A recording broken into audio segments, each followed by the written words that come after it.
প্রধান নির্বাচন commissioner AMM Nasir Uddin বলেছেন, নির্বাচন কমিশন এমন ভোট উৎসব আয়োজন করতে চায় যাতে ভোটাররা ভোট দিয়ে ঈদের আনন্দের মতো আনন্দ উদযাপন করতে পারে। কক্সবাজারের কুতুবদিয়ায় তালেবুল্লাহ মডেল স্কুল অ্যান্ড কলেজের বার্ষিক ক্রীড়া প্রতিযোগিতা ও সাংস্কৃতিক প্রতিযোগিতায় প্রধান অতিথির বক্তব্যে তিনি এসব কথা বলেন। দেশবাসীকে সাথে নিয়ে শুধু ভোট দেওয়ার আনন্দ নয়, ভোটাধিকার প্রতিষ্ঠার আন্দোলনও করতে চান সিইসি।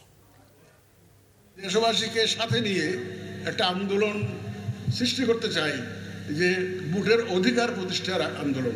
শুধু ভোট দেওয়ার অধিকার নয়, ভোটের অধিকার প্রতিষ্ঠার আন্দোলন।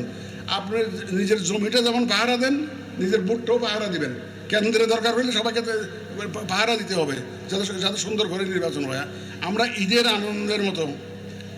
আনন্দের মতো একটা ভোট উৎসব করতে চাই, যেদিন মানুষ যাতে ঈদের আনন্দ যেরকম হয় সেইভাবে যাতে ভোটটাকে উদযাপন করতে পারে।